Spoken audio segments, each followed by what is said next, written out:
Welcome back, everybody, to another episode of the Orange Card, Blue Card podcast. I'm your host, Sam Tate. I am joined by your Provisional Showdown winner, Tamren Cardwell. Tam, thanks for joining me. Yeah, you're welcome, man. You were absolutely ruining my stream schedule. Back-to-back weeks? How am I supposed to record anything if I'm on your show every time, huh, buddy? Well, there's just too many important topics to discuss, and when you win events, you're gonna have to do the interview circuit, right? There it is. It's really my fault. It's my fault I don't get to record videos. Yeah, you're suffering from success already. Oh, it's so bad. Think about how busy I'm gonna be when I win the regional. It's gonna be, it's gonna be rough. This man's calling his shot already, huh? Yeah, I think I got an okay shot. I think I got a decent chance. I got like stands this last time where I actually did well. I think I've always got like this 50-50 I either do or I don't type mentality, right? Mm-hmm. I'm either gonna crush it or burn out, but there it is. Yeah, I feel like a lot of times people get obsessed with placements, and we've done a really good job in our content creator sphere of pointing out really cool decks that are like tiebreakers outside of top cuts, right? They're maybe one tie away, even though they were 24th, right? They're right there.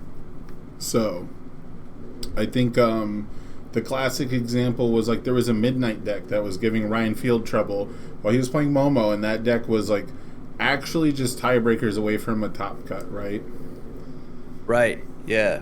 Which is Midnight's been on the edge for literally the entire format, and so it's cool to see that get the spotlight because who knows, maybe someone sees that list, gets inspiration, and is like, oh man, I've got something I can do, you know? Yeah, absolutely. And then we saw Mitchell Cimino's Giro deck, right? The no and wavering / no problem. And sure enough, what happens at the very next event? We've got 4 Giros and top cuts, and 2 of them were the Staff Strike variants. Right. Yeah. Yeah. Even in the finals, right? Yep. Yeah. So, you can see the little threads, right? If you're paying attention, if you're following along, I know there's really a healthy amount of content out there at this point.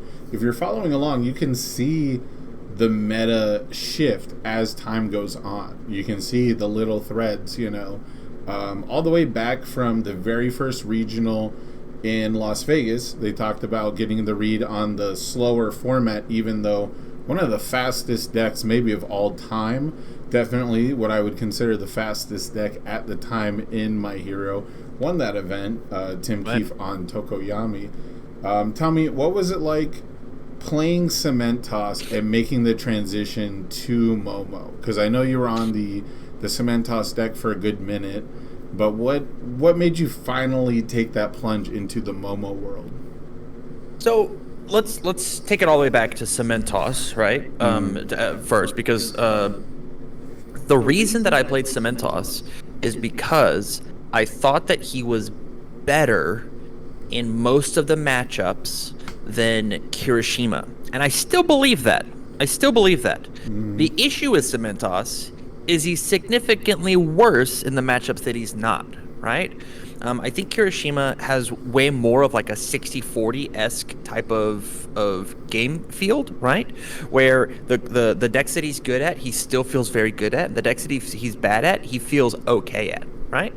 But when you take it to Cement Toss, the decks that he's good at, he just blows them out, right?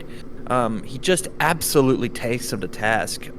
But the decks that he's bad at, he gets demolished by. Yeah. In the California event in Pasadena, I played against 3 of the 4 impossible matchups. I played against Mineta, Monoma, and then Fourth Kind, right? Searing Glacial Storm, not necessarily Fourth Kind, but I played against a good Searing Glacial Storm deck.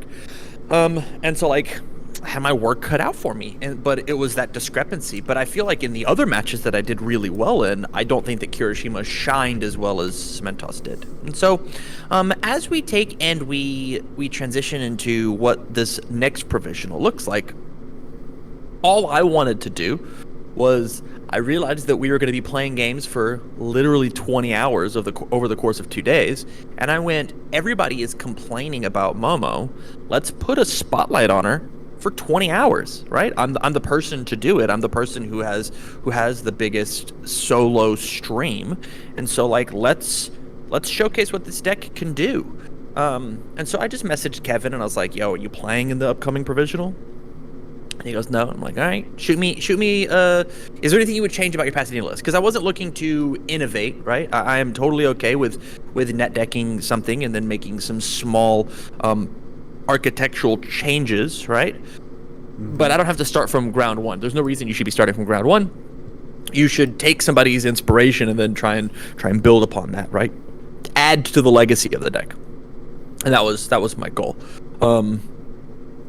And so that's what I did. The whole reason to play Momo was exclusively to spotlight the deck for an entire event, so that you could watch what does it take for an 8-round event, hopefully getting the top cuts, thankfully winning the top cuts. This is what a tournament looks like with Momo Momo. This is what a tournament looks like with Momo. And so that was the goal, and I did it. I did it. Yeah, congratulations once again, of course. And I think a big takeaway from it, right, is that the journey wasn't easy. It certainly wasn't like a walk in the park, right? It wasn't these really obvious blowouts like we've seen with some of the other, I guess you could say, meta boogeymen. Walk me through it a little bit. Were there any matchups you struggled with? Were there any matchups where you remember just having like awful luck? What was the biggest struggle for you in that tournament? Well, I ended up going X1-2, so 5 wins, 1 loss, 2 draws. Truthfully, I don't even remember what the draws were against. I don't remember. But the loss was against Sero. And if you want to beat Momo right now, play Sero. It's actually that easy. If you are a good Sero player, you will beat Momo. I don't think it's like a 90. I don't think it's an 80, but I think it's a 60-40 matchup in Sero's favor if you're decent at the matchup. I think it's incredibly hard. As long as you are skilled with your once per game, I think as long as you are actually not trying to play the matchup brain dead, right? If you don't run into the tricks that Momo has. The cool thing that you get to do versus Momo is you get to like pick a block zone of the attacks that you don't want to deal with, and then just spam them, right? Because she wants to hold the attacks to sculpt her kill turn, right? It is not out of the question to name mid the whole time, because it gets the home run comments out. It gets the nice slices out. It says that when you block with the highs and lows, right? The stomps and the back alley haymakers, it gets the cannons out of their hand, right? Mm-hmm. Like these actual kill you cards. And then you've got the idea of like Momo gets to go search her once per turn. If you have Sero plus Think Fast, they don't get to use that card. They actually are a 6 hand size character versus you. There's like a lot of Sero tricks that he gets to do. The other hard matchups were versus Kamui Woods under Earth playing Relentless Barrage. This was my last round. Actually threw like four attacks on me every single turn. I'm pretty sure they won the die roll, and they built out like 4 or 5 and then passed, and I built my 4, and then they threw 3 attacks at me and cheated my stage back down to 3, and then I tried to rebuild up to like 6, and then they threw attacks and I debuilt my stage back down to 4. I never had a stage inside of the game. I didn't like get to throw an attack card until they cycled both games that we like played. Wow. Ended up I only took that game 1-0, and we had to go to time, and the entire time, game 2, I just had my dukes up, just like block, because if I tried to push back any sort of aggression, and I held my attacks to use them as attacks, I lost. I just lost, which meant I hit another tie, which means I didn't get the top cut, right? Squeaking in at 15th place. And That so was like a big experience I had playing the deck. The one time I did was the patience level is huge. Like the trust that you will survive, even if you technically give your opponent like another turn. Just looking at your resource count, right? It's one of those things where you have to be absolutely sure you're gonna end the game unless you want to give them an opening. right. And Momo is incredibly weak whenever you give her the holes in the armor and you give her the chinks in the armor. They're very easy to pry open, right? It's why the Kamui underwater late game deadlock deck feels so good, right? You take and you shove 2 cards up into her card pool, and then you hit her with a stun 6, and then you throw cards into her momentum, and you force her to block 3 times. That will get you there, right? And you froze on every move. She doesn't have a ready stage, but it still takes you the 6 attacks that you had to sculpt in order to get there, and the stage that you built out, and then still surviving, right? And so like it is difficult to like deal with her pokes and commit to your game plan in order to get there, because she's not going to give you that opening until it's ready to kill. And so like either you have to have some sort of defensive trick in order to force her to put down her guard, or you have to have some offensive trick, right? That is actually impactful in the game, right? Like a lot of people right now are like on Blood Curdle, right? Like a lot of people like wanting to play Blood Curdle. I don't think that card's very good versus Momo, because you can't kill her after you lost a hand size, right? Like the only decks that can kill her are a 4th kind that has actually gotten like 4 momentum, right? I've gotten 4 momentum. My burst speed's going to be 1,000 speed, right? This is going to be a 1,000 plus 4 damage because it's the 4th card, and your character's committed, so you can't go sculpt the low block and do the thing that you have to do in order to do the character. And so like you have to go into the matchup and being like, if I get into this situation, what do I do? How do I force my opening? And a lot of decks right now, they just can't do that. And so like you have to pray that your opponent is like not good at the game in order to fight that character.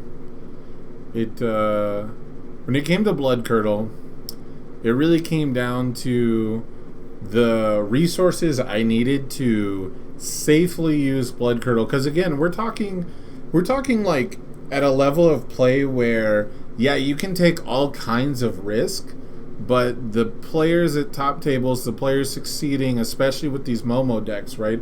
They're the ones eliminating risk. They're the ones who are putting themselves in position where, yeah, you're not going to check perfectly, but I don't have to check perfectly to win. And when it came to Blood Curdle, to get to that point, playing it primarily in order decks I've played it in, I felt like I was going directly to the point of the game that Momo wanted to be, where she was eliminating risk even with the character committed, right? Right. And I drew Blood Curdles turn 1, held them greedily in the Provisional when I played Denki into Momo, and it spelled my doom because my hands became clunky. I couldn't rip it off, but I was afraid of not seeing it in time. Right? So yeah. It's one of those things where you can think of like this card as a silver bullet, but actually finding the strategies to employ behind it, it's not as simple as just saying, oh, well, I board this in versus Momo. It's about having a lineup. It's about having the board state where you can support it. And that was really sort of my next question is like, is there a character that you think can really go toe-to-toe with Momo at all stages of the game? The Water Kamui Woods deck is really, really impressive late game, right? But 20 health is kind of tough to defend against some Cannon Blasts if you don't check well. Is there a deck that looks as good turn 1 as Momo does turn 1 and throughout the rest of the game? Well, to answer that, we got to talk about like what Momo's good at, and that is the late game. And she actually struggles in the early game. As soon as you can get to, and I know a lot of people think turn 3, but it's actually turn 4. If you can get to turn 4 as Momo, you are very, very much set up. I want to have one, maybe two assets, and then 10 cards in my stage. And then I am slowly sculpting my hand. And then, like, every poke that I play means that my home run comet gets to be a little less impactful, and like so on and so forth. And so, like, if you have a character like Tokoyami, right, that can kill her very early, feels great. If you have a character like Kamui Woods that can deal with her pokes very well, that feels great. If you have a character like All Might that punishes her for having cards in her hand to defend in those early turns, right? Like, she is forced to build out to whatever and play bad pokes, because, like, as soon as you find Pull No Punches, the match is over. Pull No Punches is a single-handedly a card that beats Momo, right? There was one time in the tournament where I went to 14 foundations and my opponent had double Pull No Punches, and I was like, I have to get out of deadlock, because +4 speed stun 2 on every single move that you do, not including the stats that you get from the cards in your hand or my hand. It's nuts. It's actually insane. And so there are ways to beat it. The thing is that, like, we're not playing solitaire. Your opponent knows this and can tailor their strategy and honestly tailor their deck to do that.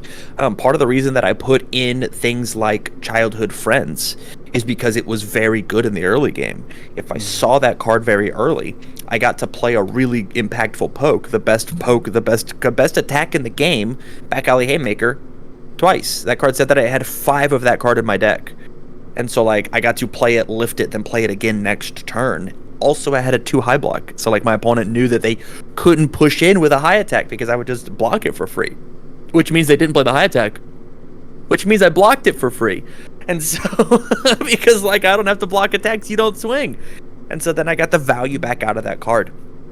So, to come all the way back to your question, I think drawing hot with Sero works.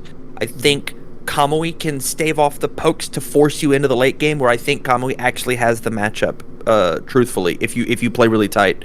I think Tokoyami can do it under all 3 of his symbols, because he just does Tokoyami things, right?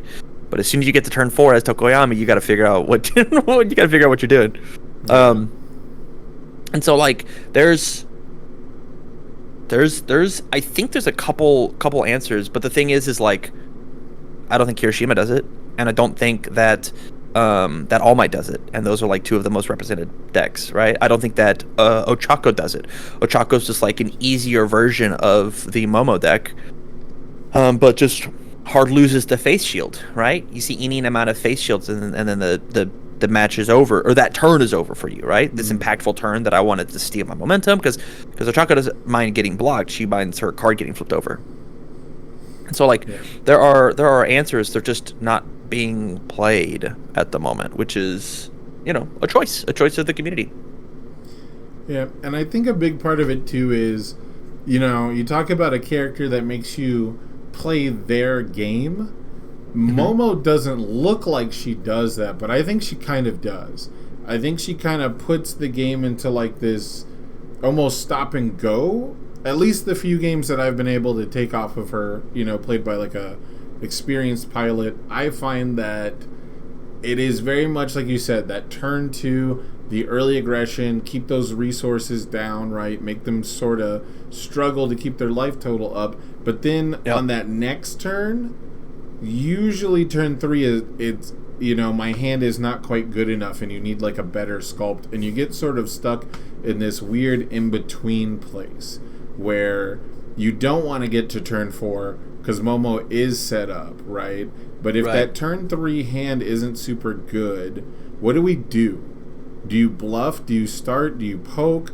What, like, there's really like where the game, I think it gets to be tough, because we don't have this rote system where I have a 3-drop I play on turn 3, and if I play it I feel good, right? On that turn 3, I have to leverage momentum I got from turn 2. I have to turn my board into something different, and so I think that's really, and just from watching and casting the Provisional, that's what I really noticed, was there's a lot of turn 3s now where the game could have been decided but someone didn't just draw particularly well, or they used 2 attacks, they got blocked, and I don't know what really the symptom is.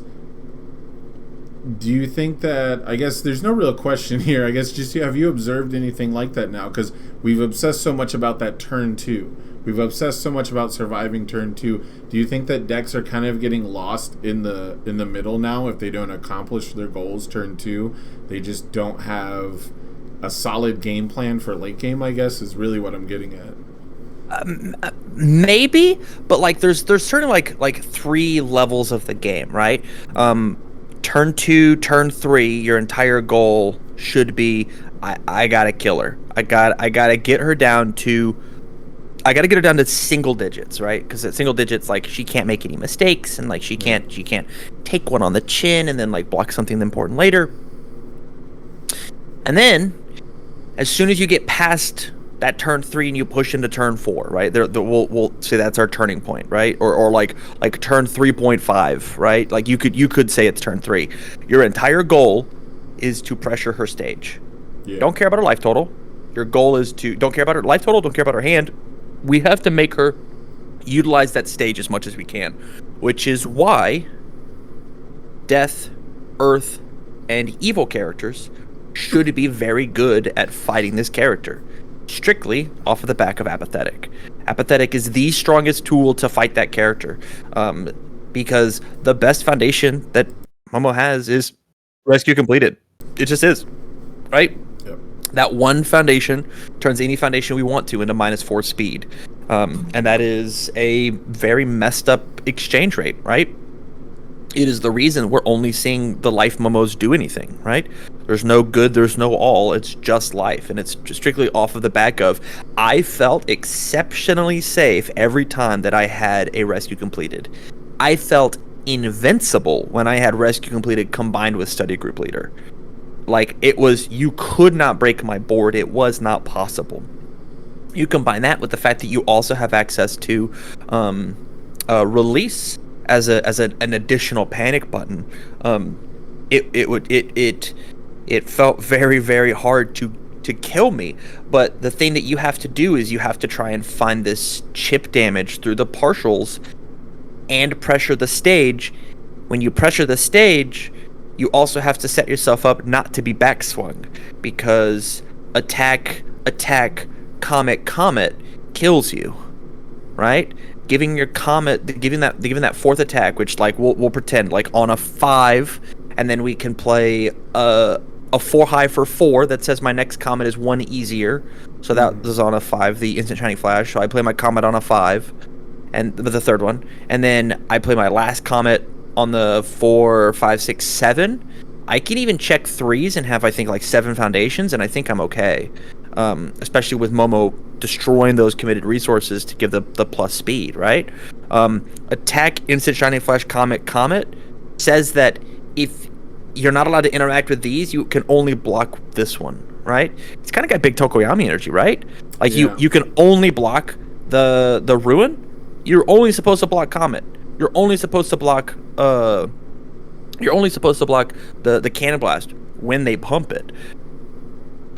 It's an interesting dance that people have to play when fighting this character. It actually is very, very fun being on both sides. But like I get that like sometimes it feels inevitable that you can't actually kill Momo. I get that. Yeah, I think hearing you talk about it and explain it a bit better, I think the real issue sort of comes down to your deck has to feel good, even if it's not going to be attacking on those turns. And that's where a lot of deck building, I think, kind of jumps from what used to be meta, like what used to be acceptable in set 1 and early set 2, to now where we are. You know, your deck has to be ready to have its best potential offense at any possible turn, because sometimes you are just going to get stonewalled out off the turn 2, off the turn 3 aggression. And so when you draw that turn 3 hand and you're like, cool, I put Momo down to 10. If you look at your hand and you have 2 attacks, and she's got those 2 cards in her hand already and can search for the right block zone, that you cannot kill her. You're not going to be able to present this lethal, right? So deciding from there how much value you can get out of making her block with 1 or 2 of those cards, right? Like if it's a back alley haymaker, I really want you to block with that. But now you have to threaten this Momo and convince her. You have to convince the Momo player to block with that back alley haymaker. And I think a lot of people are just not willing to sort of commit to pokes. And that's where the All Might 3 deck really shines, where you start with a bunch of stats on that very first one because your opponent is so psyched to block and get cards out of their hand. Is there any deck you think that does a super good job of that? Like off the top of my head, the E to 2s, the E to 1s, they have that big speed bonus. What would you look for if you want a deck that could poke effectively into Momo? I mean, I think actually, like, Throw Moneta is very good into that, right? When you watch the match between me and Kyle, man, what a slog, right? If he played so much disruption in his deck because he wanted to fight the rest of the field. I don't care about Uppercut. I don't care about Ice Storm. I'll just stop attacking because I don't mind holding my attacks because I can go find them later. I'll block my attack and I'll go find it later, right? He played Tape Swing, and he played Grasping Tape Toss, and he played the Moneta throw, which is bad versus Momo because I don't know if anybody saw, but he would enhance with his Ice Gliding to give it -1 speed, and then I'd destroy a foundation with Momo and give it +2 speed. I'm down to block on a way higher curve if it's not a throw, right? Yeah. If I don't have to waste my face shield, because I only have 4 face shields. That's it. If you see, as soon as we get into game 2, he plays... I had been holding a face shield, I kid you not, 8 turns. And he finally finds his Sports Vessel Stadium. First thing I do, review the card. I'm now on a clock. I now actually have to try and find a kill. I cannot believe that I decked him out game 2. I can't believe it. I thought as soon as he played that card down, I thought he won. Because of the power of taking away my face shield. You play 16, 20 throws, and I only have 4 face shields and 2 wall clings in the sideboard. I get to block 6 things and not take the damage, which means you get to take my +2 speeded move, my Cannon Blast, and you put it to 0 speed and you draw the card, right? You hold the high block as Moneta. You play the late game. The thing about Moneta is you lost half of your character card, right? And so maybe the answer isn't actually Moneta. Maybe the answer is sideboarding into something like Todoroki 2, which a lot of people have done. But I think that, like, the eventual throw package can and will get you there. The thing is you just need the defense to support it, which, like, you could take and flip it on its head and be like, good symboled All Might 2 could potentially be the thing that gets you there, right? He's playing just as many throws and he makes him hit even harder. But I think that his impact of not being able to reduce the speed that Moneta can is the other half of the equation. So he has to find that speed hate on his board as opposed to on his face. So, like, if your goal is to beat Momo, I think that there are answers out there to do it. But then you also have to realize you got to beat the players that are doing it. I'm not going to count myself in this because, like, that would make my head about this big. But you've got Travis, you've got Travis Tangeman, Ryan Field, Kevin Broberg, Garrett Brett is going to show up to nationals with Momo. You've got these cream of the crop grade A players who are playing as Momo. You got to beat them playing as the best control deck of the format. You don't have to beat Momo. You got to beat Kevin, and that's a tall order. That's a very tall order. Yeah, and I love you bring that matchup up because it's so interesting to me the way that people talk about card games, and being in the UVS community from like 2014 to 2018ish, 2020 really, when COVID is when I started to reach back out to other communities and try to like learn all the other card games again and stuff like that. And now with My Hero, I see this a lot too, where people have these really strong card for card comparisons. Oh, this beats X.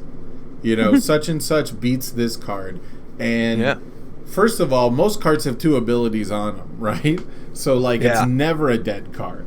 Second of all, they have blocks on them and stuff. So like Frozen was a dead card in a matchup for me, and I cited it out. And what had happened, I lost to Texas Match because I didn't have +2 high blocks anywhere in my deck. They were my +2 high block, and I thought reading the text like, oh, well, I can't stun this character out, right? So I love that you bring up Mineta because people talk about like, card evaluation as if it's open and shut, and really it makes you play a different game. Yeah. It doesn't look like Momo is making you play this different game, but it is, because you're not relying on card pool clogging and late string tongue whips anymore. Those tongue whips are almost exclusively there to block the gravity capture net, I guess, variant in some Momos. I don't know. Did you have any low attacks in that deck at all? Knife Slice? Yeah. We had Knife Slice and Stomp. Stomp, that's the other one. Okay, I knew they both had... Yeah. I don't think I've ever seen a mono-zone Kevin Broberg deck, so I know it would be pretty interesting. Because that's where I think set 3 is going to go, but we can talk about that later. I want to talk about like difficult matchups, like card evaluations and things like that, because that is my mindset, the way my brain works. It's very difficult to wrap my head around certain concepts like that, like X beats X. And so, I wanted to address this. Don't take it the wrong way, but we got to talk about the Kirishima matchup in Top Cuts. Because the chat was going off. Game over. Turn 4, Momo's setup. He's going into deadlock. It's unwinnable, right? The rhetoric from the community in general was one that, as commentary, we knew it did not look good. But if for those of you who haven't seen it, at one point Tam hits a string of bad luck while we're just trying to poke. We're trying to get rid of some momentum. We're trying to establish some different foundations, right? We need to get some face-up foundations, and we end up tapping a few. And this turns into an opportunity for Kirishima, who's mainboarding Hellflame Javelin, one of the big tech pieces from set 2 that was huge at the start, but it was only really looked at for Tokoyami. But it actually shares all 3 symbols with Kirishima too. So, just take me back if you remember anything about that. When he played the Hellflame Javelin, was that something you had seen scouted in the discard pile, checked before? Were you thrown back by it? I was incredibly thrown off by it. That entire match, let me preface by saying I think Ben played out of his mind. I think Ben played the matchup exactly the way that he wanted to. If you go back and you look at my turn 2, turn 3, even my turn 7 board, it's incredibly lackluster. The card text that was on my board sucked. It was very bad. The card text that was on his board was also not amazing, but the way that I survived the game is the card text that's in my stage, and it just wasn't there for me, right? And then he had things set up for him later on in the game, and then I was like, I have cards that are beautiful tactics to work with this, to be paired with another card, and I don't find this other card. And so like my board is like not quite fitting together to find this defensive thing that I have. And then the second thing that happened inside of that match was he blocked every single poke and didn't let me touch him one time. The only time that I touched him, he super rejuvenation, so he took 1 and I got my momentum. And then after that, I couldn't touch him. Every time that I threw a poke, he was down to block, he was down to block, he was down to block. The third thing is he was only playing 3 less cards than me. He was playing like a 71 card deck to my 74. And like I'm drawing cards and he's drawing cards, and I expected him to cycle way before me so that like I could catch him on the cycle. He was playing 3 Hellflame Javelins in his 71 card deck. What a Chad. Absolutely knew what he was doing. He absolutely knew. He outplayed me game 1 every chance that he could have gotten. I can't speak to games 2 and 3. Obviously that didn't happen. Happy birthday to Ben's kid. But if game 1 went even close to how game 2 went, I think Ben just won the tournament. I think that was the moment, right? I think that his matchup versus Mineta is incredibly good. I think that he's got the speed resets for the Jiro matchup. I don't know how Ben doesn't lose the tournament at that point. But yeah, I think I didn't pay enough attention because it's very hard on webcam, right? For them to be checking their cards and you to keep mental track of what's going on. As much as I appreciate webcam events, playing webcam events and playing IRL events, they are different. They are a different beast. It is very hard to keep track of your opponent's. Sometimes it's hard to keep track of like what your opponent has flipped and such, right? Because cards get shifted and moved around. It's less personal, you know. It reminds me a lot of like almost playing like homebrewed rules inside of like a classic board game, right? Like it's tough to keep track of the economy in Monopoly whenever you play with free parking has $500, right? That's not how the game is supposed to be played, but like we've house ruled it. So it's very hard to keep track of things in webcam, and it's part of the reason that Momo has not found success on webcam prior to this event, right? Momo has won a provisional on webcam. She won a provisional on webcam? Yeah, Travis won. Travis won with Oswe and with Momo. Did he? I thought he double Oswe'd. Is that not true? Nope, he won with Oswe and with Momo. He just went, all these characters are too good, I'm going to play them all. Yep, he's won with both. I trust you. My memory sucks. Yeah. So it's, I do want to mention that for me, my struggle, my kryptonite with webcam is when I play people, I don't look up at them. I'm always looking down at the table.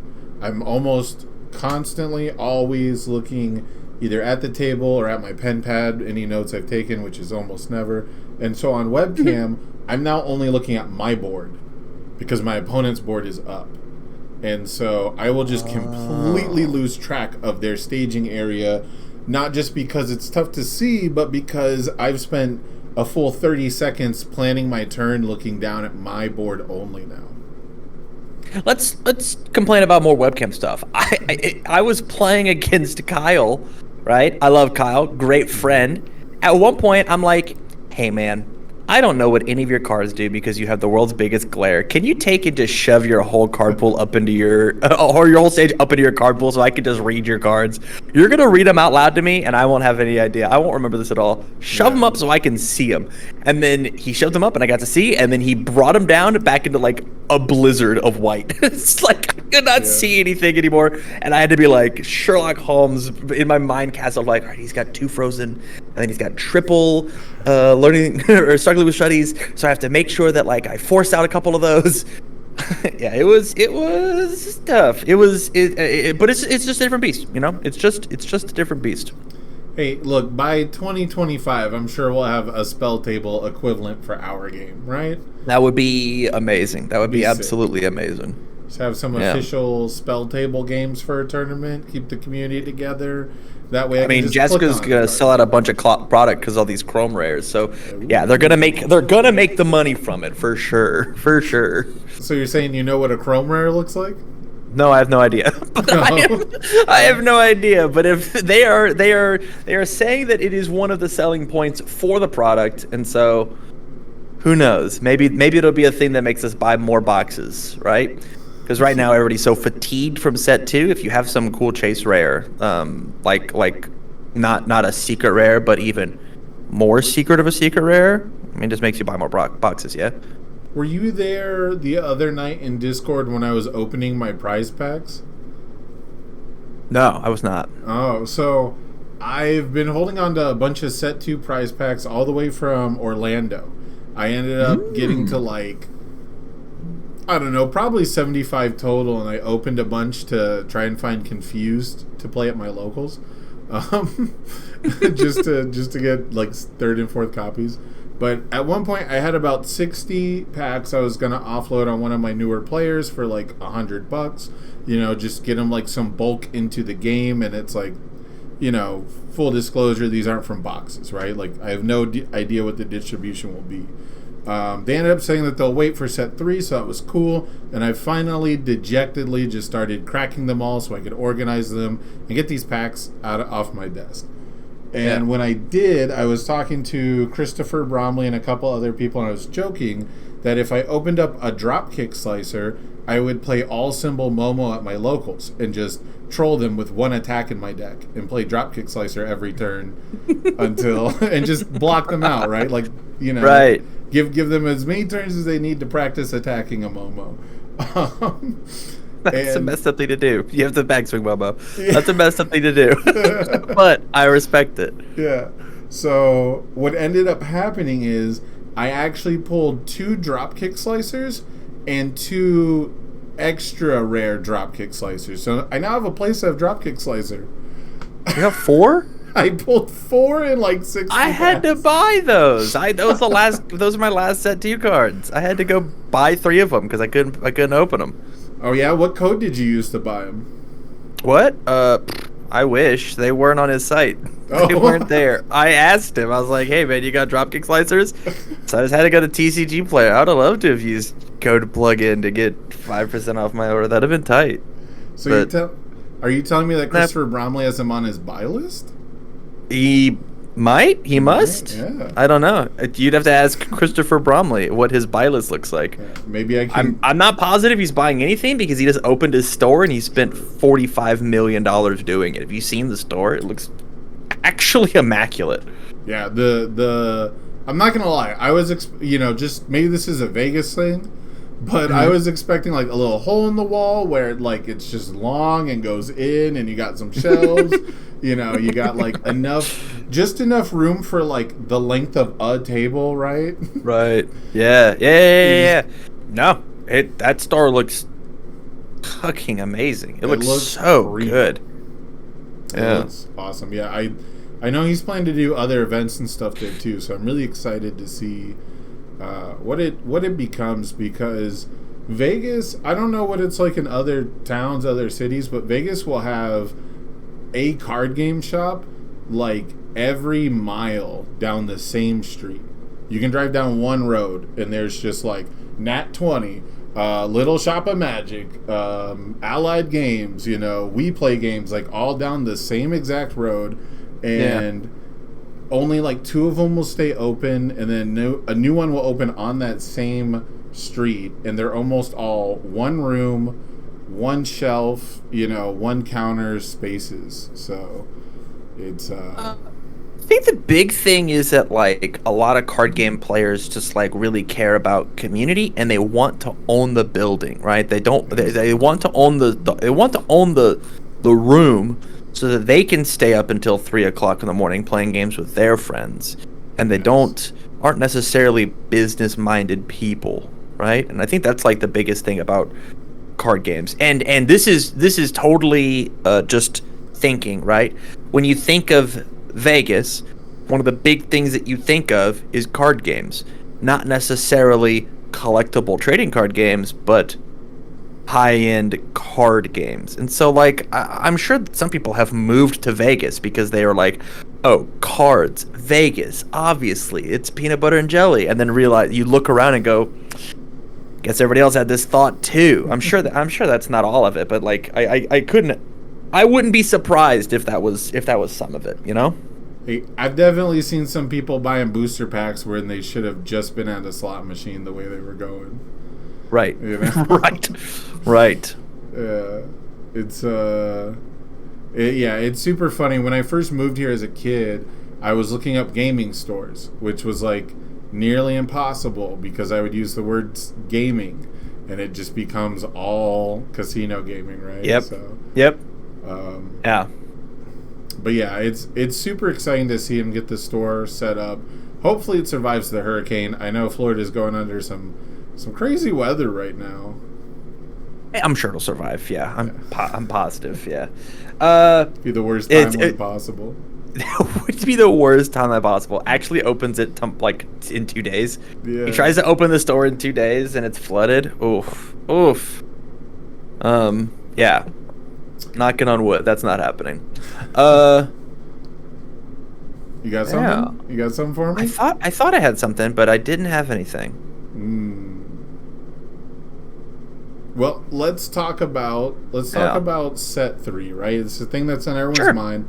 It's what we've been absolutely waiting for, and it's the thing that I'm most curious about with a lot of guests. You know, pretty much for the entirety of the second half of set 2, I've tried to talk to each of my guests about which character they're most excited for to play from set 3. Which brand new character introduced in set 3 are they excited to play?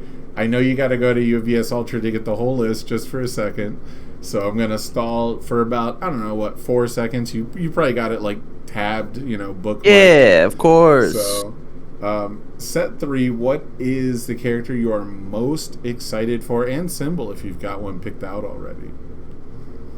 And you can include promos, like provisional promos, whatever, Okay. like promos like Nezu, all them.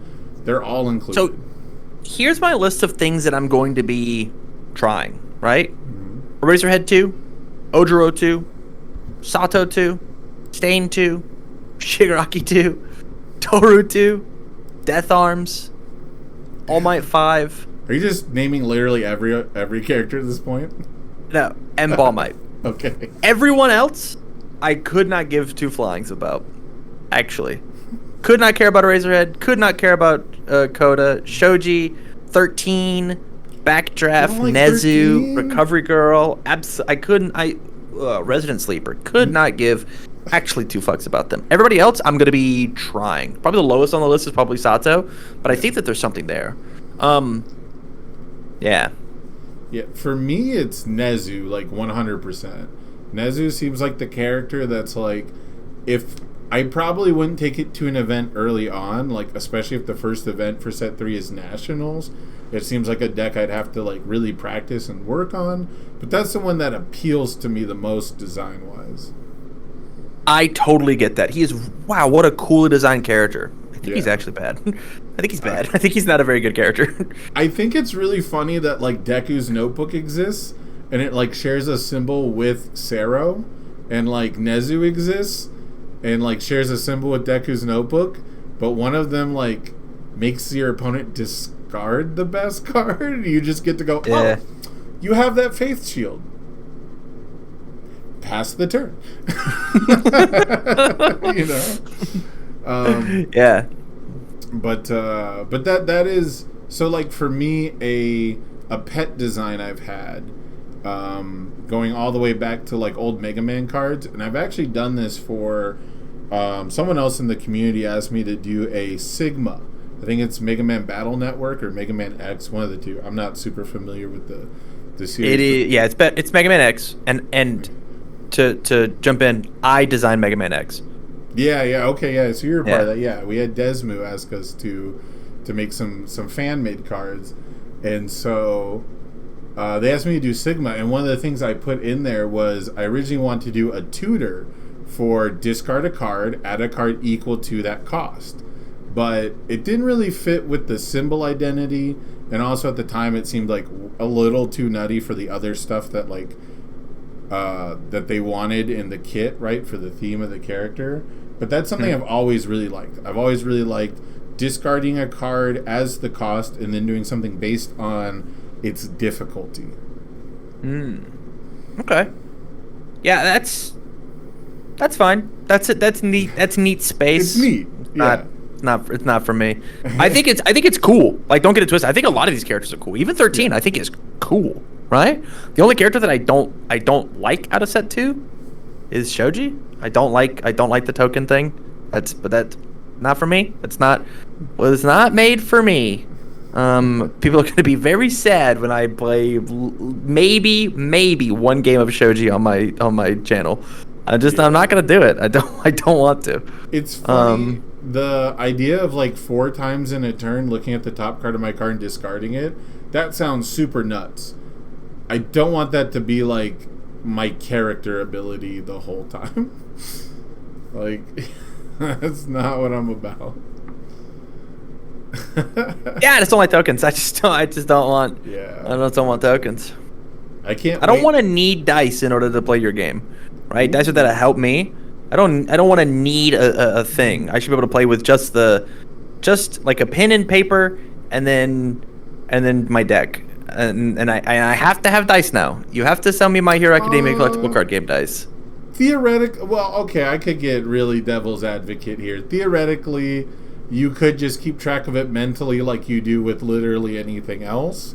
There's no specific rule that you have to have physical counters, but it's a level of bookkeeping nobody wants to do. Like, technically, you don't need dice to keep track of speed and damage. You could have your app have the 4 shogi. I'm just saying, hey, you devil advocating, it's working. It's working. Yeah. Not for me. Not for me. Yeah, because I'm generally anti-token, and I was literally up until the moment I started designing my own card game. Like, the moment I said, okay, I want to just, take the time, start working on a project, and when it came to modifying board states, if you wanted any number of permanency, the idea that jumps to mind for things that, like, float over was put a counter on it, put a physical memorization token, and, it doesn't have to be a literal token, but knowing that players would need to keep track of this for turns later. Yeah. It's the same reason Flesh and Blood has those little printable tokens. They have, like, specific ones, Yeah. I guess, like, the other thing, since we're just airing out all this dirty token laundry, is, like, the game, like, the last time the game had it was, like, moon tokens for Jade Tao Bane, yeah. Like 1,000 years ago, right? And they were the worst tokens you could make a mechanic around. And the thing is like, we've replaced that with, like the tokens could have been stacking shojis, right? Why aren't there Mount Lady tokens? Why aren't there ectoplasm tokens? Yeah, don't get me started. That's where I'm at. Is I don't think the game needs tokens. No, I don't think it needs it. But once again, that character's not designed for TAM. This is not. Right. It is okay, and that is okay. But I do have a platform, and I am going to bitch about it. So there it is. Yeah. Oh, that's yeah, Andrew Holder's been trying to antagonize me into bitching about cards all week in the Discord, and I'm like, bro, I have a place to do that. Like, I don't need to do it in the main My Hero Discord. It's just right. It doesn't serve anybody for me to just just randomly be negative. But, like, if people ask me, you can be honest. And that's actually a super interesting topic. I think that's really good for, like, old heads, for people who've been around for a minute, is specifically on retrains, like functional reprints. It's really cool that they're doing it. It's really cool that you can see, like, obvious inspirations of cards if they're not exactly one for one. But at the same time, some of those cards I don't like, right? So you come with, like, that risk of, like, oh, we're paying homage to older cards, and it's very cool, like when you have a sweet throwback. Other times, they reprint one with nature, and you kind of want to rip your hair out. It's interesting. I think...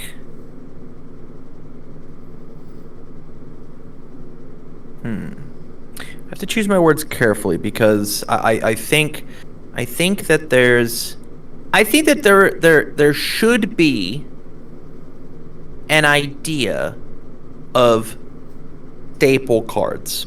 I think that is okay, right? I think that these staple cards should be in a block format. Let me give you an example. Speaking to old heads, there were a 3-card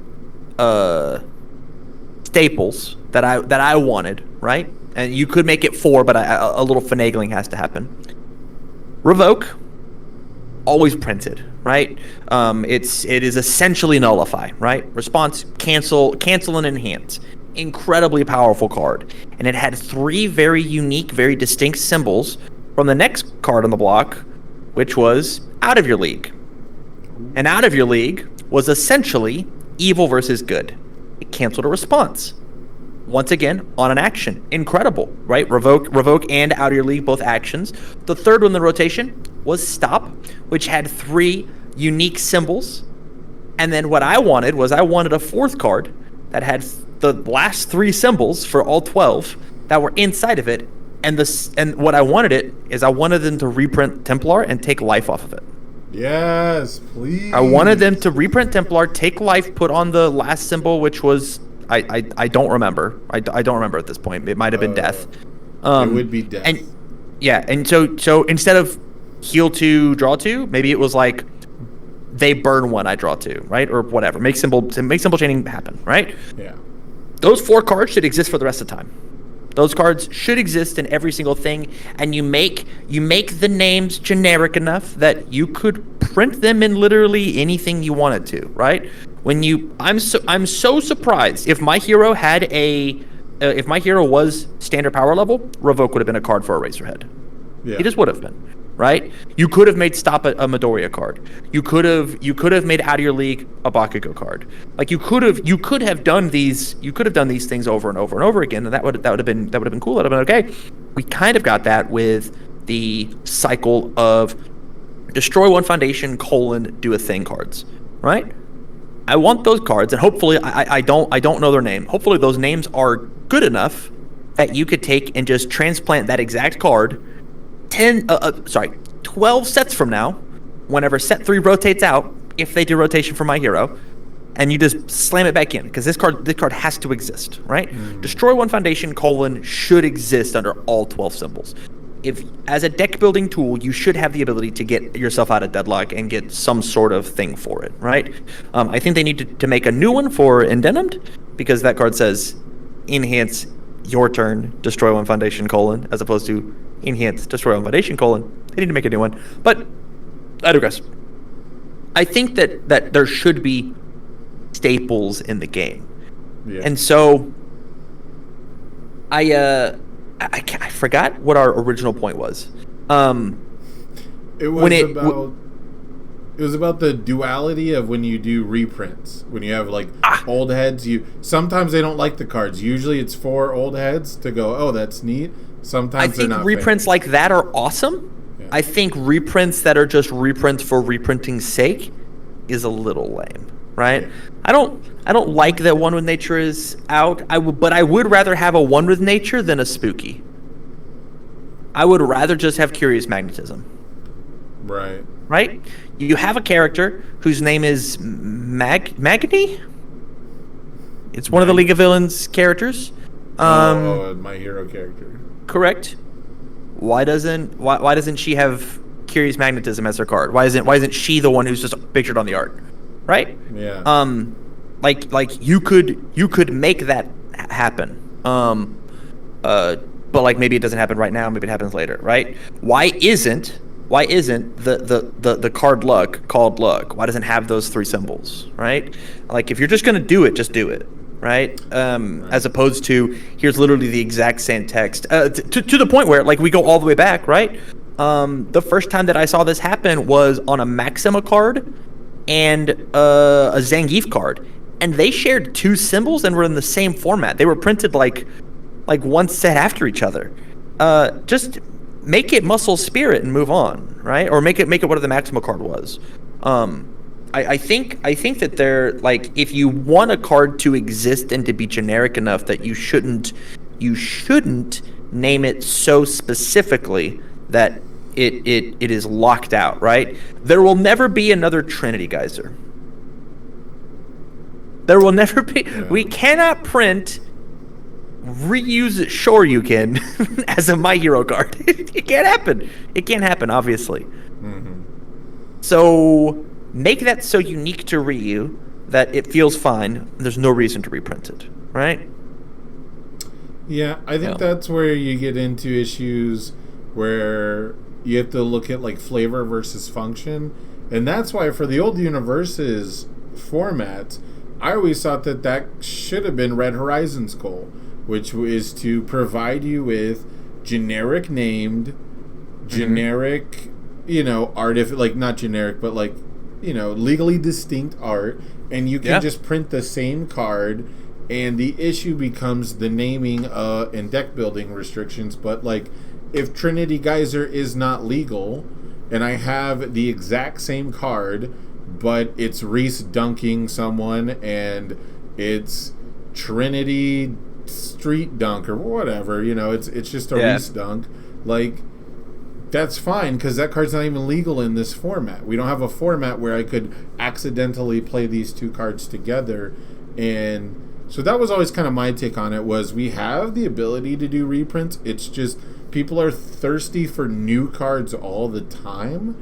And typically our set rotation is so far stretched that by the time we would be doing by the time that card rotates out and we would quote unquote need a reprint, I'm just sick of it, right? And that's kind of the issue with Nature, where that card's not that old, and I was happy to be away from it, and now it's back, and it's just personal, right? It's not about like the power level, it's not about the mechanics, they had the art and it fit perfectly, and there's tons of people who love that card and they're very happy. So, like, it was a good move overall, I think. I was just talking about how, like, specifically sometimes you run into that issue. And I think the biggest issue you nailed with the luck comparison, where I think the wrong thing to do is to reprint something very similar and then change the symbols. The biggest thing is changing the symbols. You ready? So we'll talk about luck and Ready, Get, Set, Go. If Ready, Get, Set, Go had the same symbol as luck, had the exact same stats and everything, and on the Universes page, not the My Hero page, you said under your erratas, Ready, Get, Set, Go has the same name as luck, I'm down. You make United States of Smash have all good and earth, and it says stun 2, it's a 2 mid for 8, and it's a combos with a foundation attack, or attack foundation, and it lets you draw the 3 cards and make the 3 not count. On the website, on not even My Hero's website, on standard, this card's name is considered Trinity Geyser in all zones. I'm in. Yeah.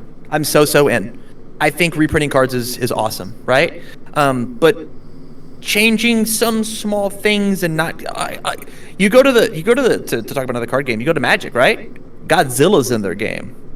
Wink.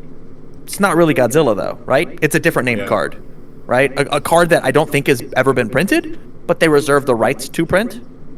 I'm pretty sure that that's the case. Chat, help us out. I'm pretty sure that it's like an alternate art. It's like a showcase art. Correct. But it the has card two that names. the card that it's showcasing, I don't think is a card. I don't think they've printed it. Oh, interesting. I know I played with some of them, but I haven't. Some of them are that way, but I want to say that at least one of them has never been printed. Yeah, I've never played. It might not be Godzilla. Godzilla. It might be a different one. Yeah. I think that's important. I think that is important to be like, if this is the same card, then just make it the same card. It is okay to reprint this with a different name, but somewhere in standard Universes, right? Because we're all playing with the blue backs, right? We're gonna go back to non My Hero cards one day. It should be the same card, right?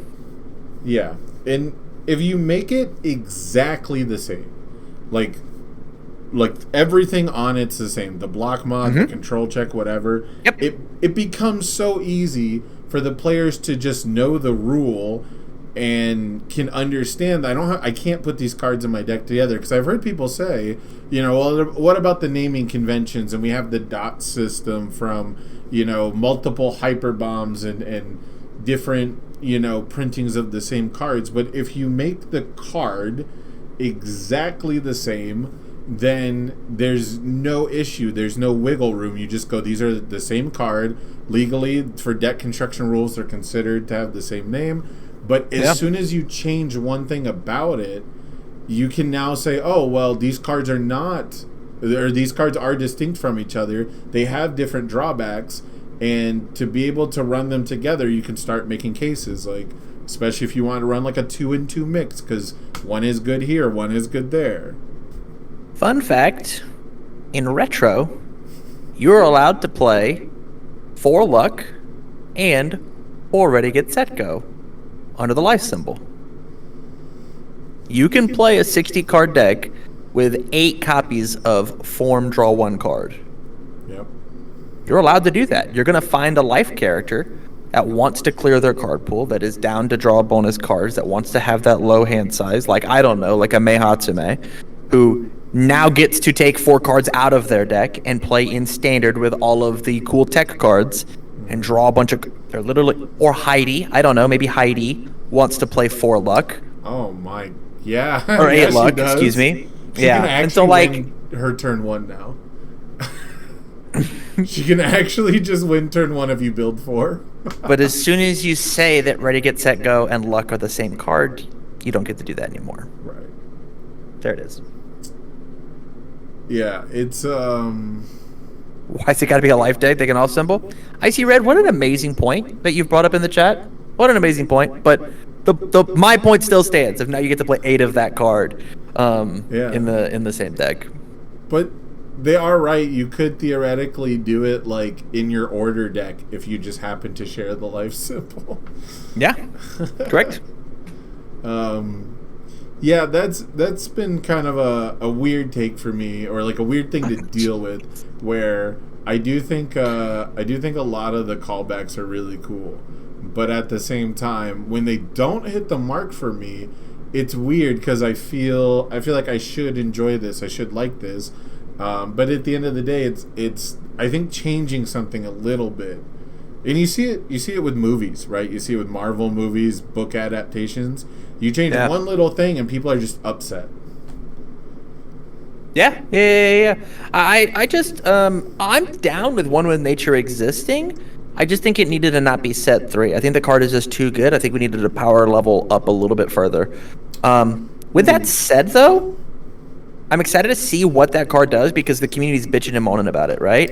If that card actually doesn't do anything, then like the designers were right and we're all dumb. Yeah. Which is cool. I like as somebody who has complained about that card and said, "Yo, this card's cracked. This card's so good. I'm excited to play 4 of it and everything." Right?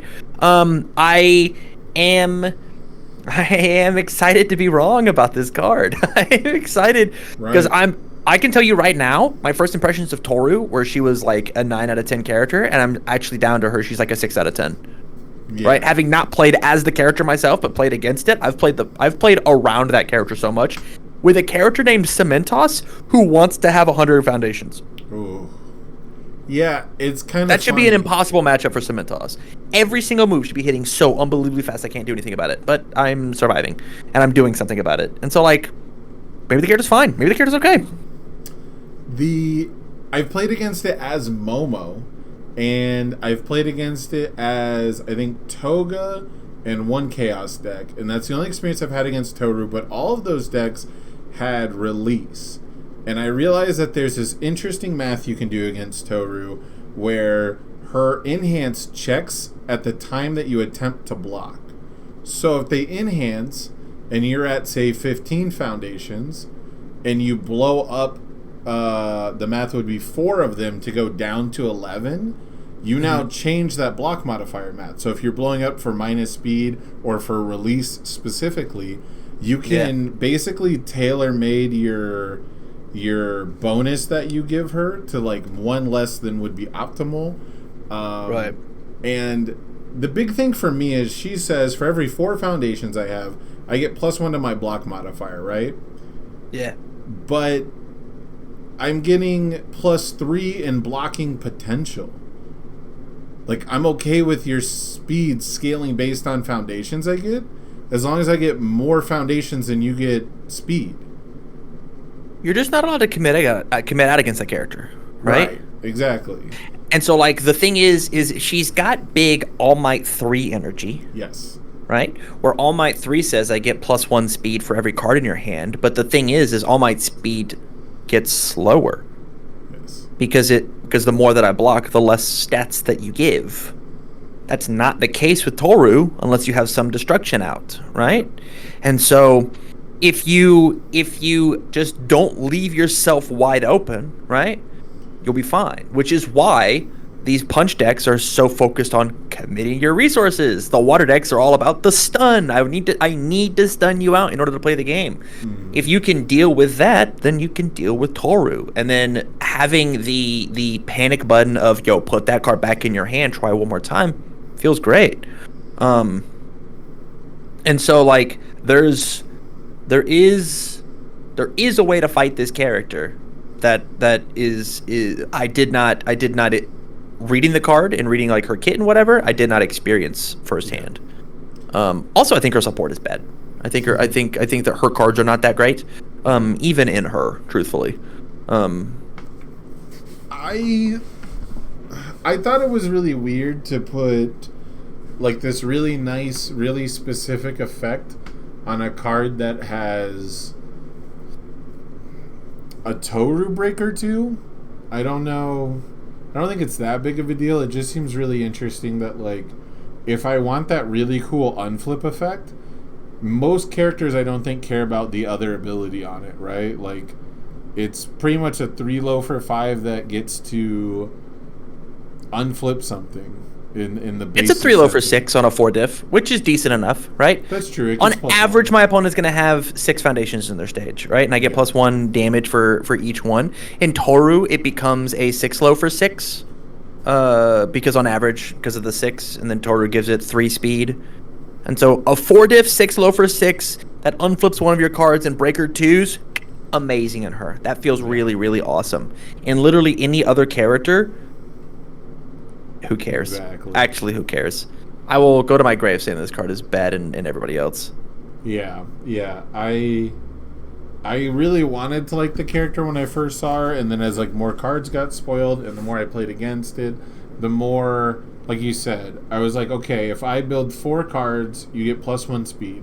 As long as I don't commit at least 2 of them, you know, I end up ahead, and that's the game now. The game is, am I going to commit 2 foundations for every 4 that I build?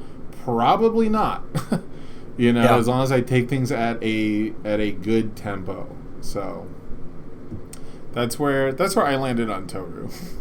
The other thing that I really like about Toru, and I like about a lot of these characters, is they actually change the way you have to play against them, which is a thing that we didn't really get to see in like set 1, right?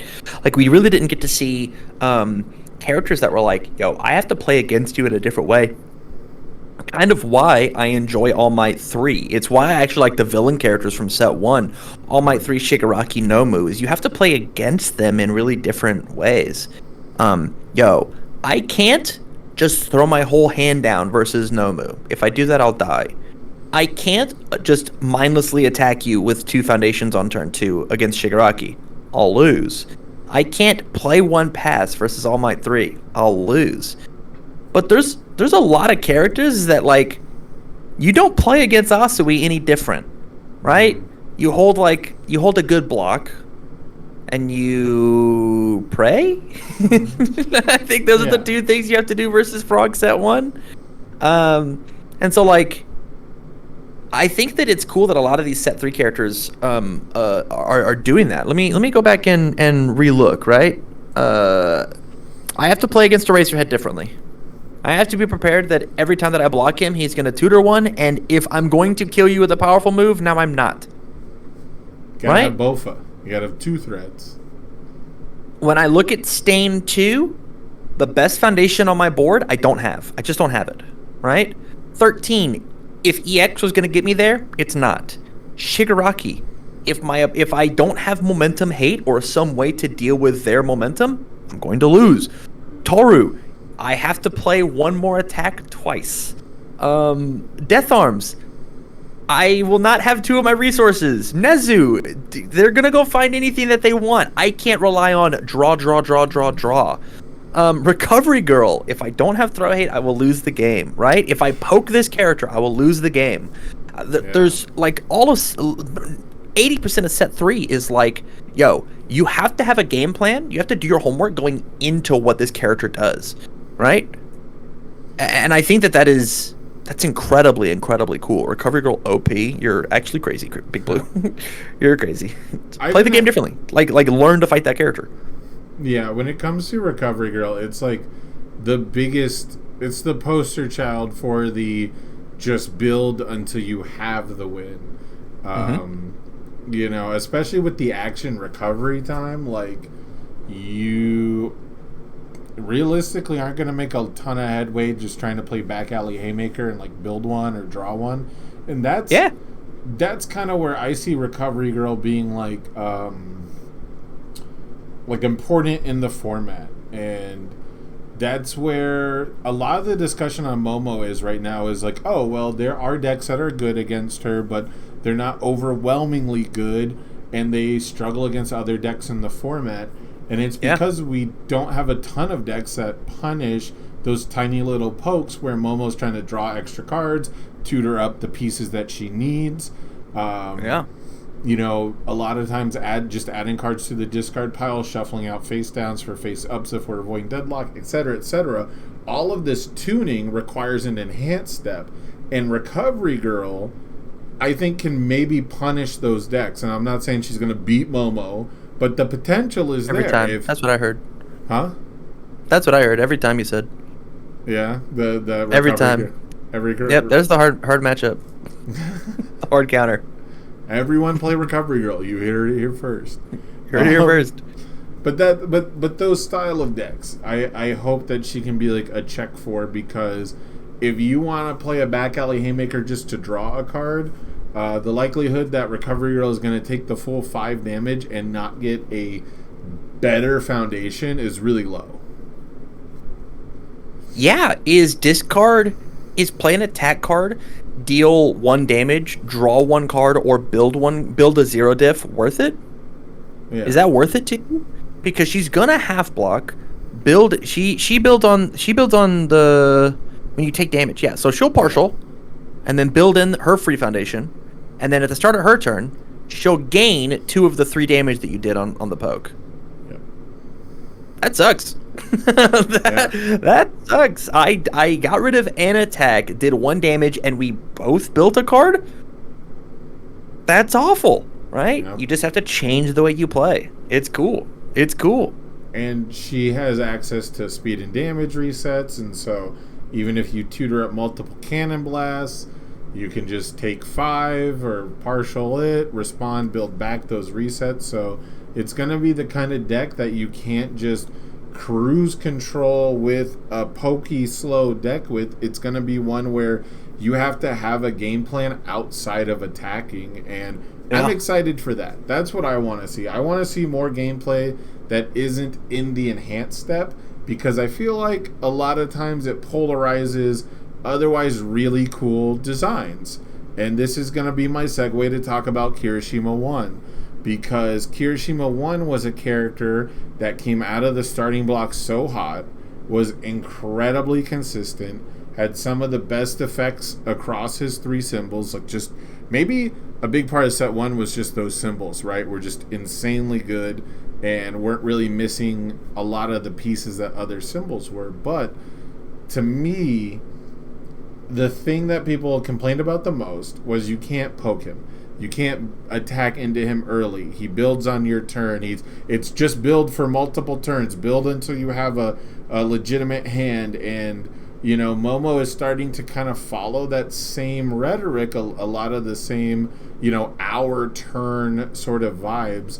So I have to ask you, how similar do you think the situations between the Kirishima 1 nerfs and where we're seeing Momo in the format post Frog Lashing?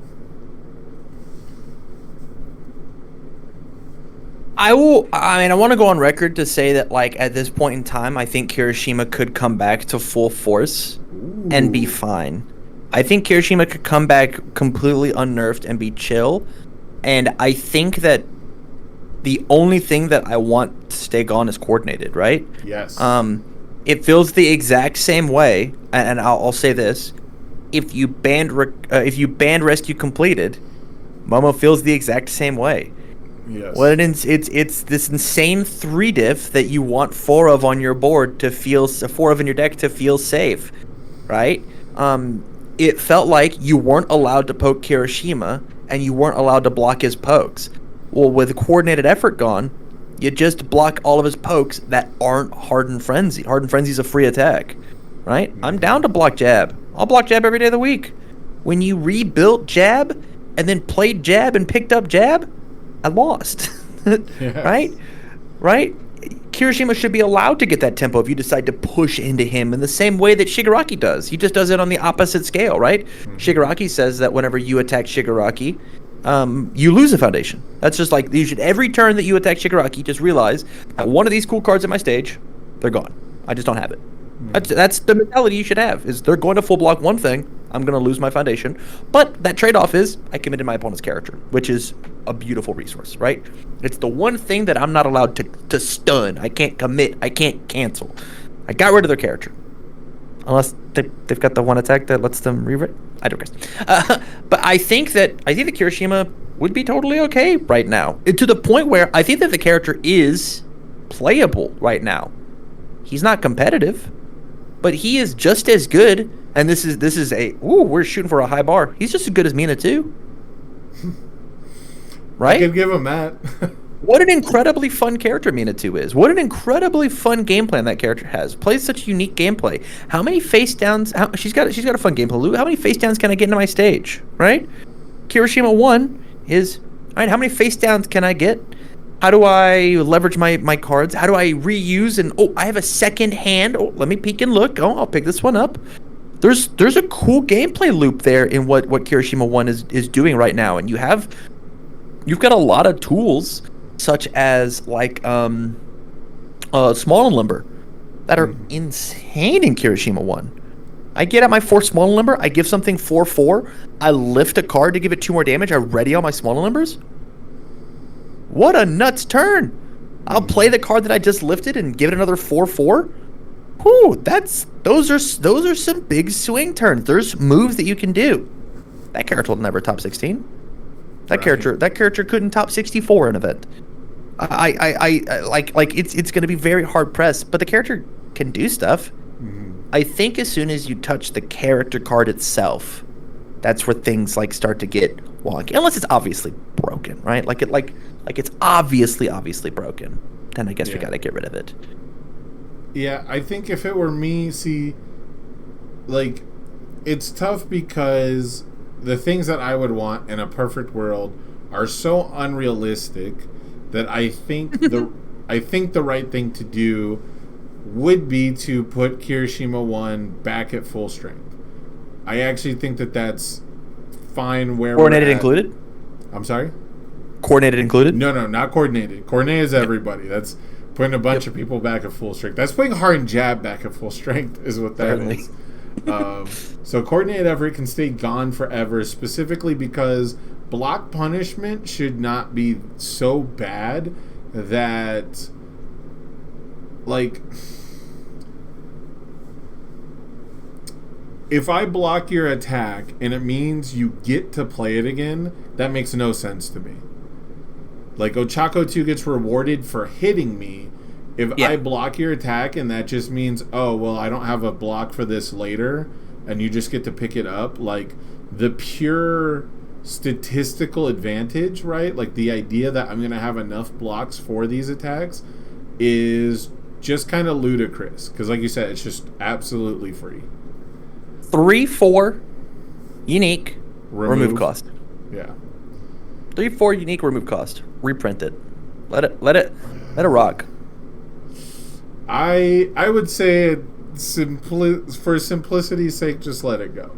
Actual Kirishima 1s with the regular text the original text do exist, and you can still get them from set 1 boxes.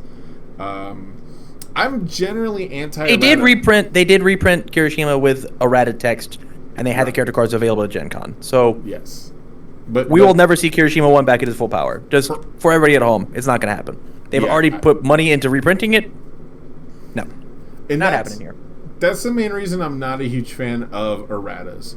I'm not a big fan of erratas because a lot of companies want to, especially if you're not going to do reprint sets. Like if you're not going to do a set where you're like regularly going to reprint these cards and like plan ahead for it, you know, if you're going to nerf a character or a card and errata it and then spend the money to print it again after people have essentially told you that, like the vast majority have told you they're not going to play it.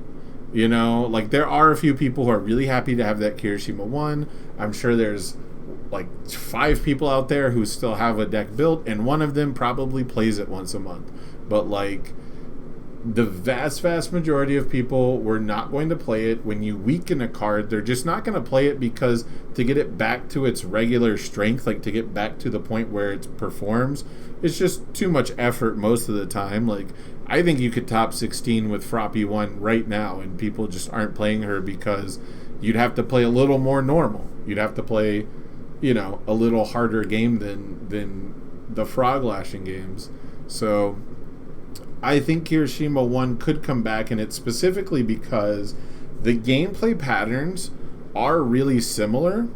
And the idea that Kirishima 1 didn't take any skill, like, I really hate the narrative that, like, people keep saying, well, look at who it is. It's really skilled players playing really skilled decks, and I'm 100% not taking anything away from any Momo player, and, you know, Broberg did Kirishima and the we Momo suck. thing. Huh? You should. We suck. Well, the to wrap up the point, right, it's they were skilled players playing Kirishima.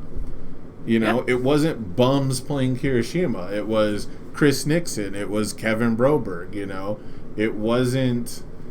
And that was things that people said back then too. Was like, look at skilled players choosing this and stuff like that. And basically, what I'm getting at is, at the end of the day, to wrap it all up, put a bow on it. We are not reducing the power level. We cannot go back to a power level where Kirishima isn't like just in the middle of the pack anymore. I think we've gotten to a point where, you know, you could even make the case that if the timing for it was that Faith Shield beats coordinated effort, you could even see my dumbass saying it's fine because there's counters, which it's not, and it shouldn't come back. But that's where I'm at. I think that if we can't dial the power level back, which would mean errata and potentially bans for almost all of set 1 characters, like, you might as well let Kirishima 1 come back, because I think he's a decent check to decks like Momo. Interesting. You know, I think that there's just like other decks that also do that. Maybe if he was like the hero that we needed, right? And then like you and truthfully, right? Like they've got so many different types of packs. Set 4 comes out, and like the provisional, we've got Kirishima 3, and he just does what Kirishima 1 did. And it has the water symbol. He could just have whatever symbol, right? Like he could just have the same 3 symbols. And then you just ban the Kirishima 1 to be like, yo, this isn't a character anymore. We want to bring him back. Here he is, right? Here's Kirishima 3, right? And we're banned Kirishima 1. He's just gone. He's back in the game. I think that that's a thing that you easily can do. I think that is an okay thing to do. We still have no idea what the Wild Pussycats do yet in the DLC 3. We could have Kirishima. We could have Tiger, right? Big, bulky man. Just be Kirishima 1. That could be a thing that happens, right? Oh, but the theme, Kirishima 1 is so thematic. It's a flavor fail, Pam.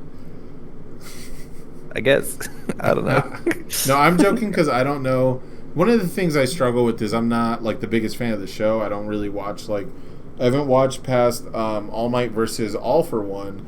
And so for me, I give a good pass to cards that are really flavorful, really thematic. Even if they're not like mechanically impressive. Like if you nailed it and it's like, well, this guy's quirk when translated into our card game just sucks. Like, sorry, it happens, you know. So like stuff like that, I don't see how appropriate it is, right? Like obviously Kirishima's big hard boy, he's tanky, he's got like this awesome defensive ability, but he's also got awesome offensive ability in the game. So I don't know I don't know how flavorful of a design it is. Yeah, I don't know. Yeah. So I don't know. Luckily, not my job. Right? Not my job. Yeah. I guess I got on the Kirishima one thing because I was thinking about it earlier today, and the play pattern is kind of similar. Like, people hated that Kirishima always had the right block. Well, so does Momo, but you know, typically it's not twice per turn, but at the same time it's way more open-ended. And then the other thing is people are like, well, Momo struggles to stay resource neutral. You have to pressure her board. And the thing is that if the more attacks you play against Kirishima, he'll have to hold more blocks, which means he builds less, which means him debuilding himself hurts him more. And he has... It's just a very, very similar play pattern as I'm going to build on your turn, I'm going to have the right block zone, and the game plan is to make me debuild myself.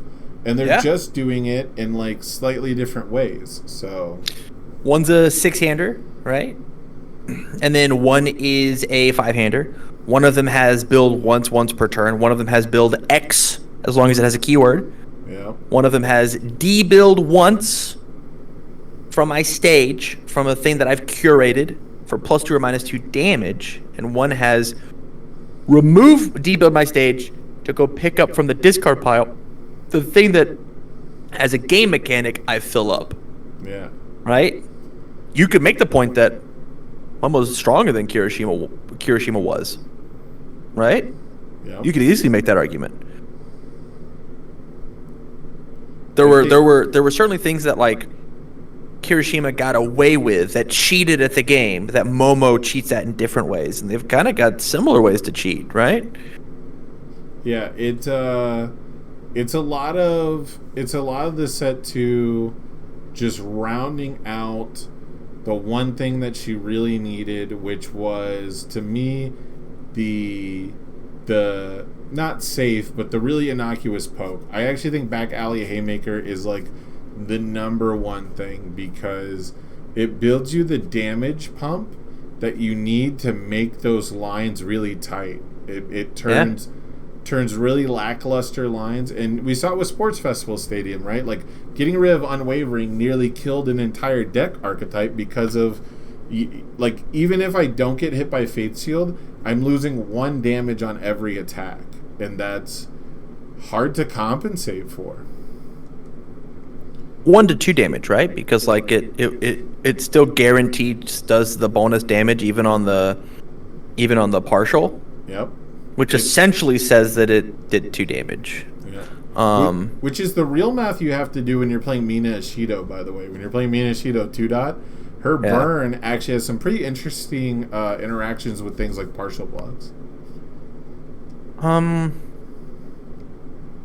Yeah, I mean, I made an entire list of like, hey, these cards are on my watch list, and obviously Haymaker was there, right? Yeah. Haymaker is just too good at what it does.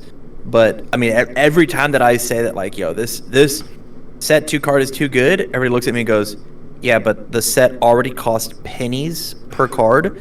You can't take a card away.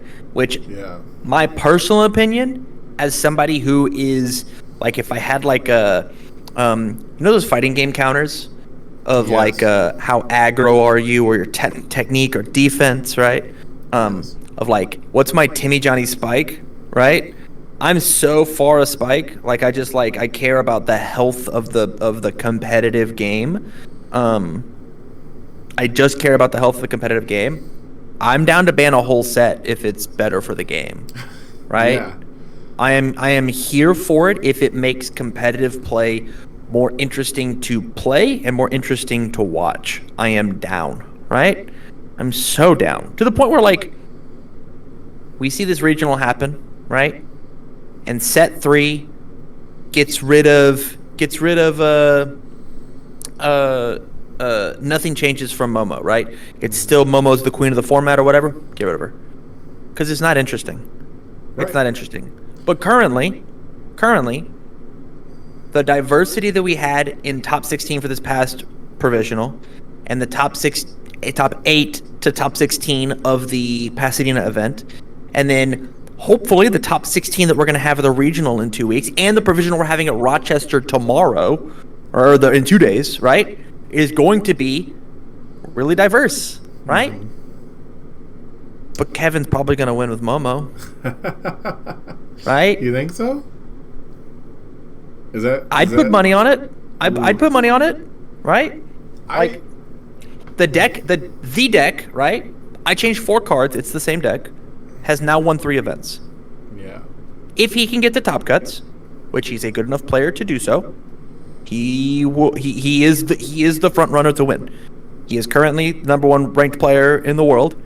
He's playing the best deck of the format. That has been proven, right? There's not a deck that has the numbers that it does.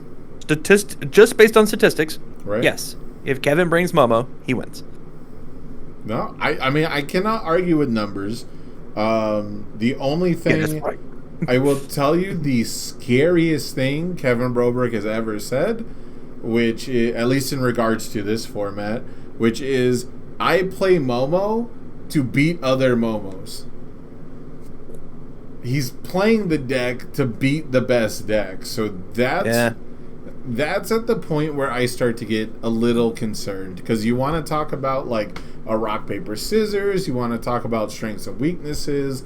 If you have the best players saying I'm going to beat this deck because it has the best chance in the mirror, that I don't think it's necessarily strictly a problem, but on a personal level, which might be my Timmy instead of my Spike, on a personal level, that sends red flags to me. That's where I start to worry, where it goes, oh, my adaptation isn't to play a different deck that has different strengths and weaknesses in different matchups. My adaptation is to play a similar deck that has, just the best count. Like, I hate it when the same cards or the same colors, I guess, basically same symbols, counter themselves. I'm not a fan of that dynamic. Give me an example. So the best example I have is probably the air symbol. It's the air control symbol. So it's the symbol that makes speed control. So it has big speed attacks, but then it's also going to have the speed reduction in the speed resets. So if you want to, if there is a deck that is a massive speed attack, and that's like prevalent in the format, i.e. if Recipro Burst had air, it would be the best symbol for playing that attack and for beating that attack. That's what I don't like. Like, if Mineta was a Recipro Burst deck, that would piss me off to no end. Because that character specifically is nearly immune to Recipro Burst, but also now would be playing it. Like, that's design I don't like. Yeah, that's fair. I want to go back to Kevin's comment, if I play this to beat Momo. Do you think that...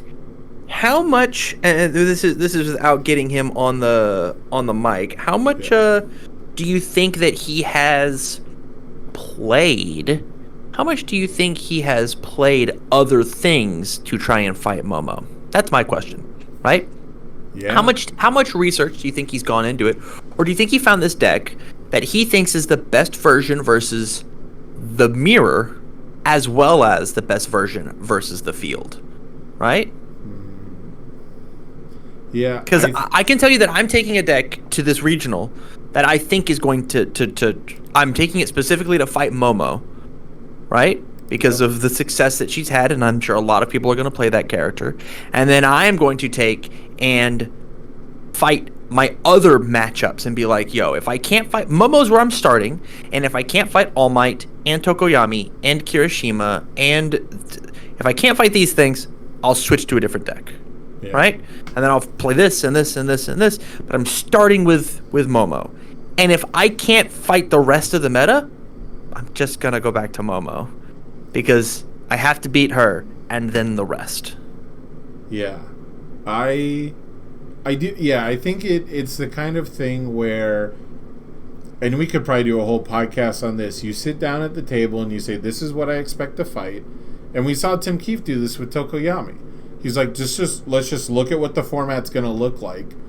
And you don't even necessarily intend on playing this deck, but in testing against it, in testing to see what it's like, you go, oh, I'm just drawn to this. This is sticking out. And when you look at the size of our community and you look at the amount of tournaments being held and games being played, there's only so much time you can really devote to fleshing these things out, right? To exploring this format. So, while Rochester has absolutely some of the best testing partners you can find on this planet, everyone still has their own daily life, right? Everyone's still got other things they need to do. So, like, solving this format isn't as simple as saying, oh, well, we're just going to jam everything into Momo and see which one is best. You are probably going to stick with the first things that you find success with a lot of the time. Right. That makes sense. That makes total sense. One of the things I want to do, I actually started poking around on one of the older Canadian Discords to find old info, is I would love to start a series where we go back and explore old formats and look at, like, here's the deck that won Worlds, here's like maybe even the runner-up deck. Like, can we build decks that are unfairly tuned to just beat it, right? It's in hindsight. I didn't know the exact list Garrett Brett or Tim Keefe or Mark Tyner were going to play, but given that knowledge, can we explore a format that we didn't necessarily have time to explore before?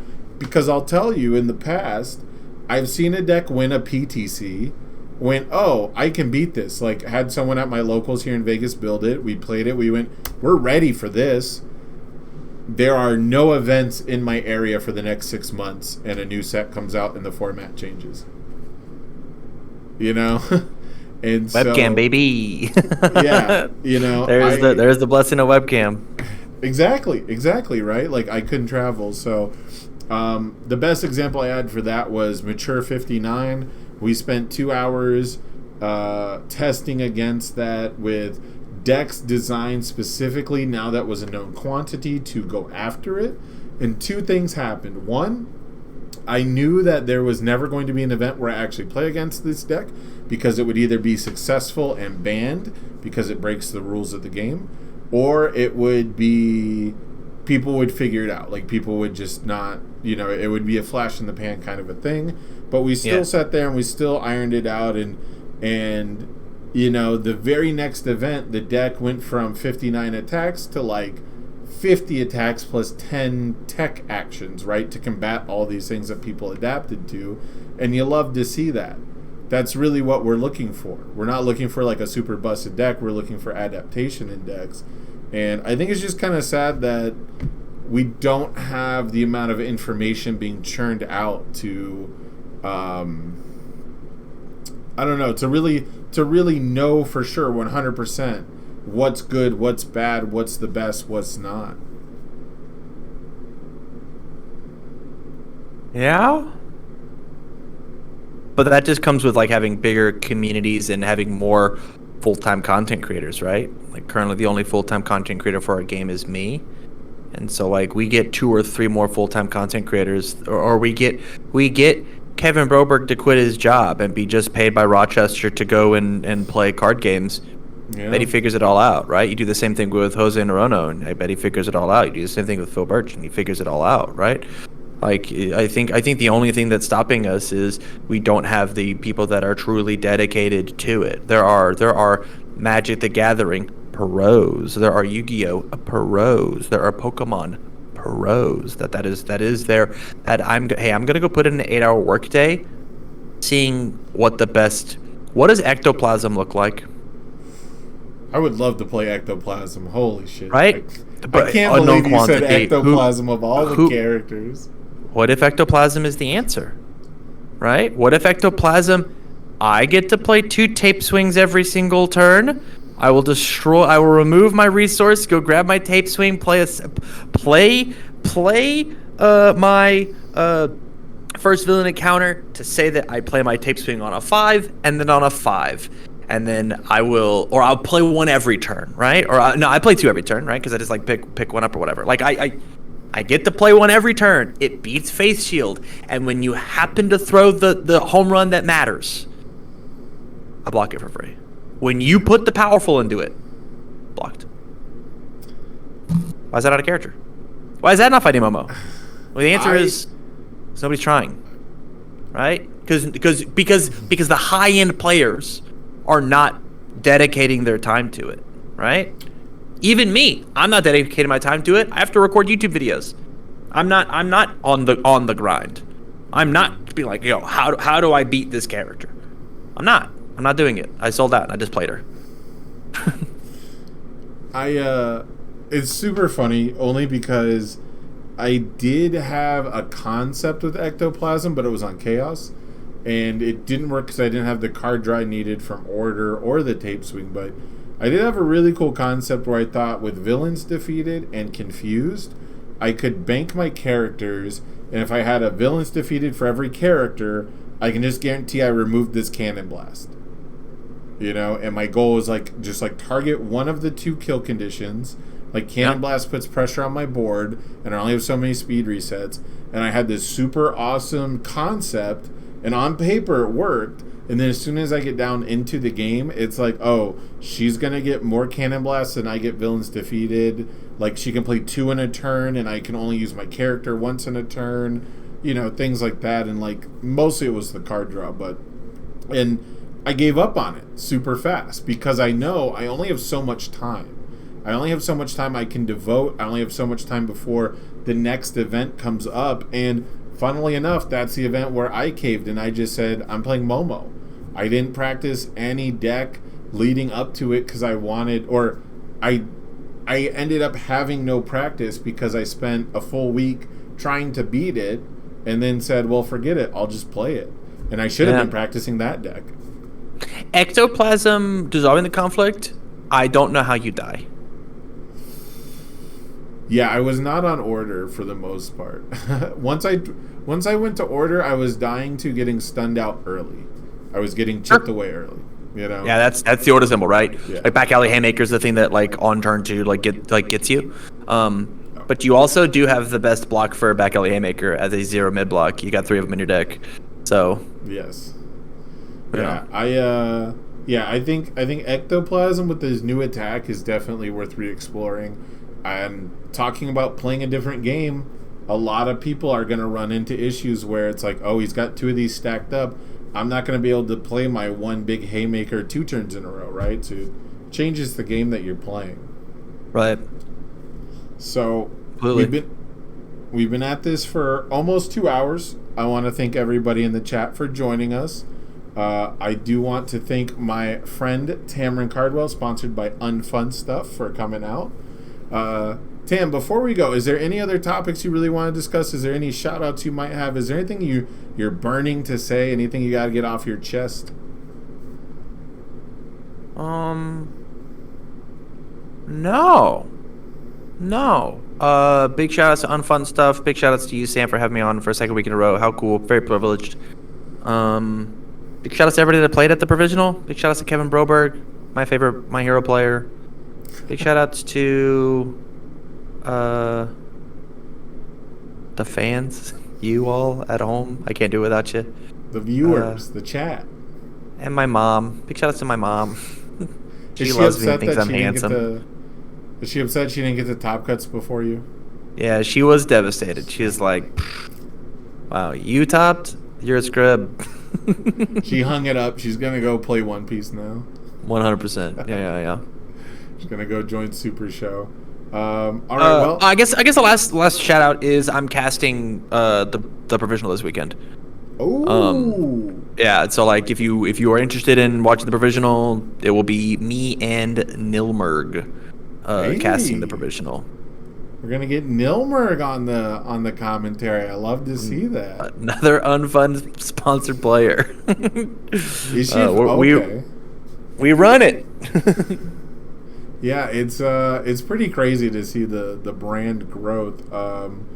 Yeah, I've had an absolutely wonderful time. I absolutely loved our last talk. We talked about the GOAT, right? We talked about what it means, and there was so much that I actually ended up taking away from that conversation that, I didn't expect to change my perspective, I guess, as much as I did. So I was a huge fan of that convo, and I want to take just a little credit and think that might have pushed you towards, seeing the Kevin Broberg list and thinking about, wow, who really is the greatest?